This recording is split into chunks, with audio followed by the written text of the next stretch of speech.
Hey there, haven't uploaded a video in a while. It's been 84 years. I actually do have 2 scripts for videos I'm working on, but for now, I want to make a video in preparation for the newest Star Wars movie in 7 years, The Mandalorian and Grogu. And looking back on this clusterfuck of a channel, I realize I've never made a Star Wars movie ranking video that other channels have made.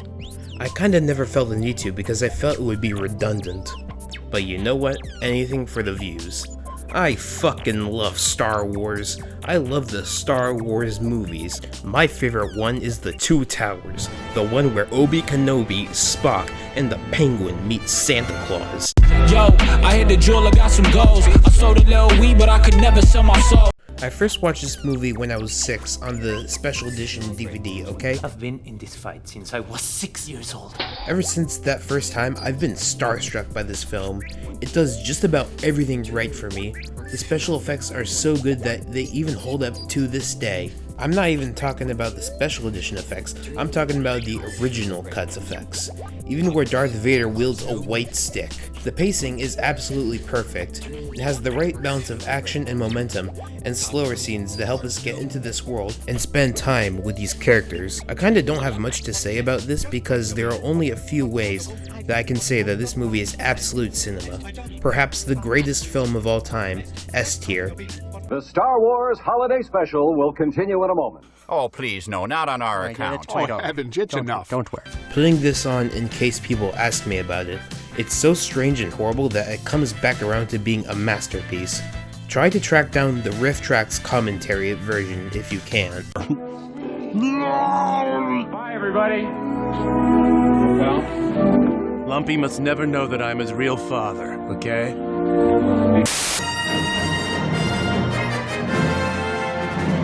Again, not much to say. Everyone knows this movie is so fucking good. Probably the best sequel of all time. It continues every character's story in a satisfying way. If you have a favorite character from A New Hope, you'll love them even more in this movie. It introduces so many great concepts that build upon the world and make it feel much more rich and unique and full of history. If there's ever a teacher I'd want to have in life, it's Master Yoda. Frank Oz's performance and the lessons that Yoda bestows onto Luke are some of the best parts of the entire saga, to the point that 40 years later, he's still teaching us important stuff. If Yoda was a bad character, then this movie would suffer greatly. It just wouldn't work. Han and Leia, without a doubt, have the most chemistry out of any couple in Star Wars. Han coming to the realization that he loves his friends and he loves Leia, and Leia opening herself up to Han, made it all the more poignant when Han is captured and taken away. Luke learning patience and to slow down is perfect in this movie because he has to learn it the hard way by losing and facing the full consequences of his mistakes. And that leads to the scene that everybody and their mother knows about. I Am Your Father is without a doubt the greatest movie twist of all time, period. To the point that movies today are still trying to reach the iconography of I Am Your Father. Nobody saw this coming, not even Mark Hamill himself, and it cannot be replicated again. And with that said, Darth Vader gets much more development in this movie too. We learn what kind of boss he is. We learn that there's someone above him, which is important for making his redemption much more believable and bittersweet. All around, great film. Also S tier.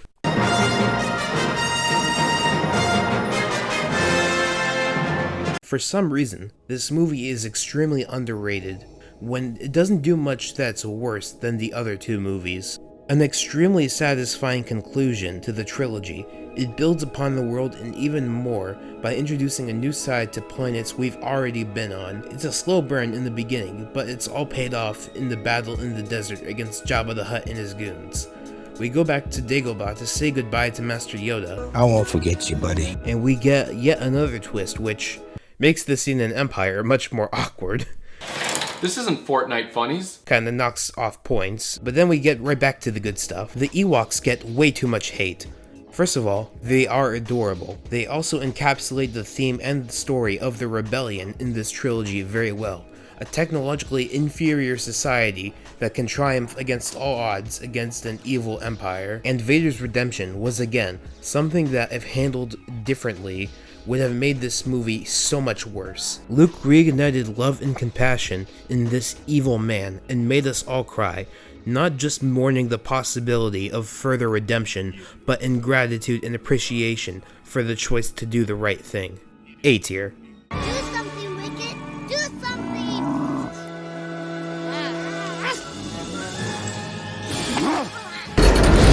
Same shit as the holiday special, B tier. I've had a love-hate relationship with this movie. I once gave into the YouTuber reviewer propaganda that it was an awful movie, and made my own YouTuber review of this movie. Took it down because I realized I didn't agree with myself. This is disgusting. This is awful in every way. And now it's my guilty pleasure movie.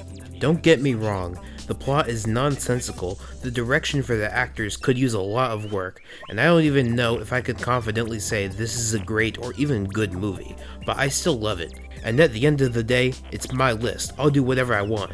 Go ahead and dislike the video, I can't see that shit no more. I'm gonna give it B tier. Keep that dislike tidbit in mind for later.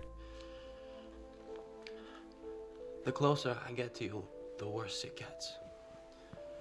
The thought of not being with you, I can't breathe. I don't know, sort of flat and lifeless. They're cardboard cutouts. Exactly, like they're cardboard cutouts. This goddamn movie, I will concede that it is bad and not good, and I do not enjoy it. I also had a video on this movie that I took down because I did not like it. I do plan on remaking a lot of my old videos at some point, but in summary, this is the one that has aged the worst. And I don't mean that by the visuals look bad, because for 2002, the CGI does look beautiful in a lot of places. And I don't dislike the digital effects. I think they can be as good as practical. It's the overuse of CGI in digital effects for me. The CGI backgrounds in the movie feel very unnatural, like the blue screen rooms the actors were trapped in were keyed into a PS2 game half the time, particularly the opening scenes in the Senate and in Coruscant. When they get to Naboo and Tatooine, that's when the real sets return. The old royal architecture and the lakes of Italy and the long sprawling deserts of Tunisia look phenomenal. The stuff on Kamino looks good, if not for the fact it's mostly obscured by rain, and it looks pretty alright. And when it comes to digital assets, I think it's impressive that all the clones are CGI, and there wasn't a single actor portraying them. They do feel a little cartoony though. Like it feels like Who Framed Roger Rabbit when they have to interact with the humans. And I will never forgive this movie for making Yoda CGI and giving him a lightsaber. D tier.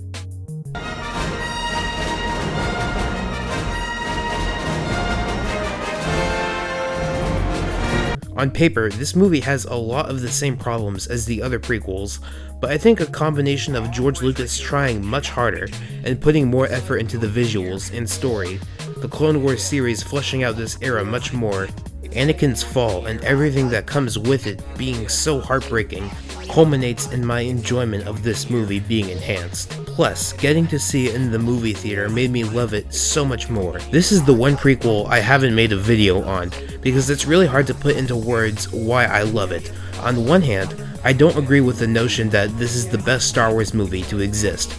And on the other hand, this was a very important movie in my childhood, as was all of these movies, and I don't think I could give it anything lower than a B tier.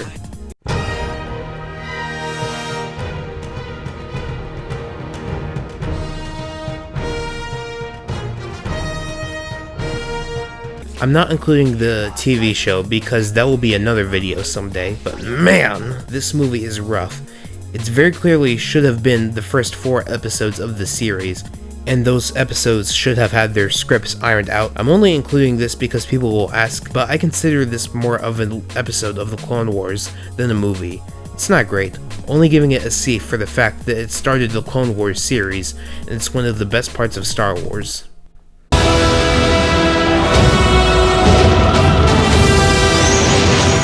The dark side.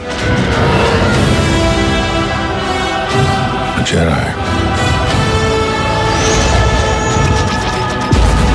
I already made the video on this not too long ago, but again, I cannot stress enough how much I love this movie. I am a little too nice at times, but the problems surrounding the world building honestly don't bother me nowadays because of the current Mandoverse shows developing that era. I would have liked it if the movie was more original, but I understand why it is like this. At the time, people still did not like the prequels, as much as people don't like to admit it nowadays, and a retro movie is just what Star Wars needed to jumpstart fan excitement.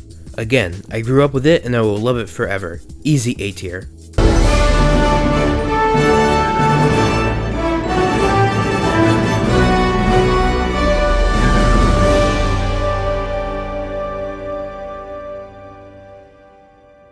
I think Andor affected how I enjoy Rogue One differently than how it did a lot of other people. I've seen people say it makes the movie feel worse, but I wholeheartedly disagree. When I edited the finale of Andor with Rogue One into one long movie, it honestly felt like an arc of the show as its grand finale.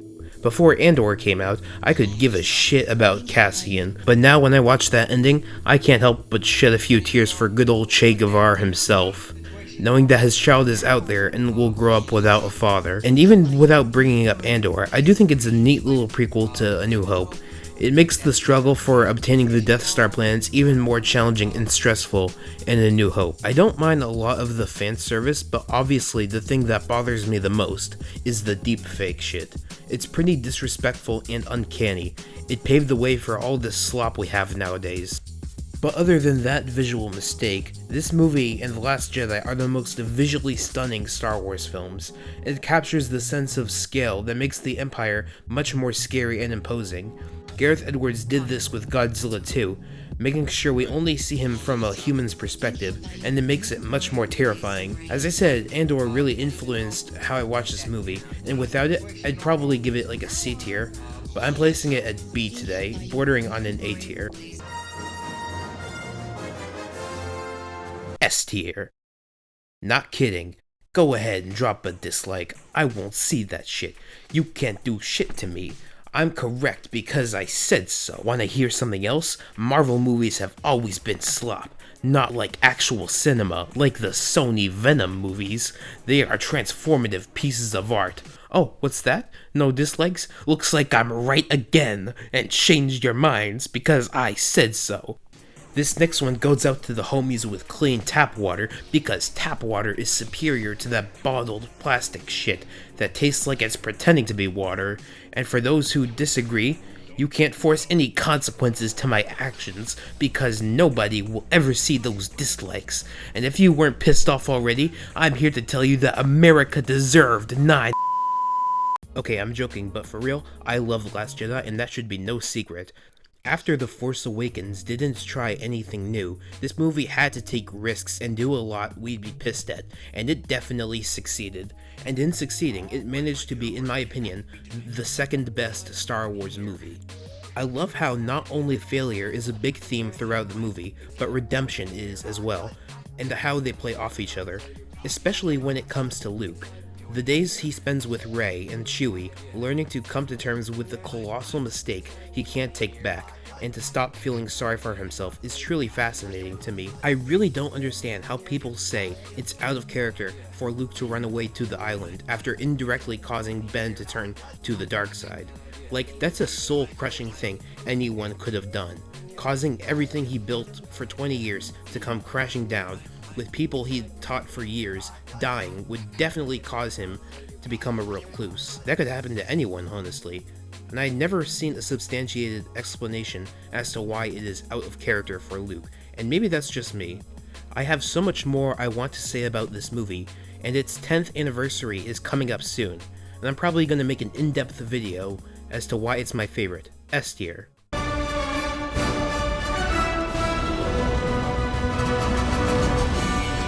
I don't think I'll be beating any shill allegations anytime soon, but I tell no lies. I love this movie. What can I say? It's like reading a really fun Star Wars novel about Han Solo and Chewie. It does play things a lot more safe than The Last Jedi did, but it really doesn't need to be that daring. I showed this movie to my mom and she had a good time with it. It passes the mom test. One thing I can't get behind with this movie is the lighting. They go way too overboard with this seedy underground tone they want to set, to the point where I can't see what's going on in some of these scenes. I do also think the Darth Maul cameo, while fun, is kinda shoehorned in to sequel bait, which worked out in the end, but yeah, I still enjoy the movie. One thing I haven't seen anyone talk about is how this movie is strangely similar to Star Trek 2009. A prequel about a good-looking character where they meet their best friend, face a villain who looks scary, and then escape a black hole. And it ends with the hero winning their titular starship. It's pretty strange how similar they are. This movie is kind of another guilty pleasure for me, but I don't see a lot wrong with it like The Phantom Menace. It's a B tier, but on a good day, I'd give it an A.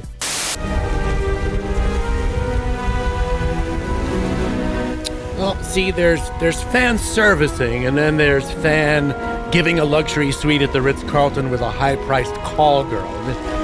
Alright, there's no sugarcoating it. Everyone knows about this movie. It's a confused, baffling mistake of a movie that fails to live up to expectations and is very dissatisfying as a conclusion to the Skywalker saga. A movie that feels like it was written for the reactionary crowd who didn't like the previous movie. A movie that critically underuses one of its main leads. A movie that takes a trilogy that was decent and made it the laughingstock of the fandom. There are many ways of saying this movie is bad, a disappointment to many. I'm gonna give it B tier. Go ahead, drop that dislike. Alright, but defending this movie is really hard, and I do accept that it is indeed a bad movie that could have been really great, and that disappoints me quite a lot. So it's obviously not a B, but I still like the movie. I kinda wanna go through my biggest problems with the movie. I hate the fact that every new concept in The Last Jedi is just thrown out the window so we can do Palpatine again. I think that's extremely stupid. Kylo Ren is strong enough of a character to be a villain on his own. I wholeheartedly believe that's what was set up in The Last Jedi. I hate the fact that they gave up on General Hux too. Even though the last movie made him kind of a joke, it was in service of making Kylo Ren a more imposing antagonist. They almost had something good with the I'm the spy twist, but they don't do anything with it afterwards. Why not keep him around? Use that pettiness to try and overthrow him. Why not go behind his back with the Knights of Ren to backstab him? It makes me wish these two characters were written a little more like they were in the cancelled Colin Trevorrow script. That script has a lot of problems, but it's consistent with The Last Jedi at least. And it has a sense of scale and spectacle that the ending to the Skywalker saga needs. I also don't need to bring up how much I hate the Rey Palpatine twist. We did it, Reddit. We made it into a Star Wars movie. So yeah, this movie kinda sucks. It's a guilty pleasure for me for sure, but it has too many problems for me to give it anything higher than an S tier. Fuck you in the lanes you came with. Me and you ain't on the same shit. You ain't in my lane, bitch. Nah, all that shit in fifth. Rollie on my wrist. Ay, baby, you a star. I'm my only wish. I'm counting blue hundreds. I'm too money. Ay, and my little bitch, she too lovely. Yeah, hanging up and calling me right back. Ay, baby, why you calling me like that? Yeah, can't fight, but the feeling's gone. I try to find the words, but they never come.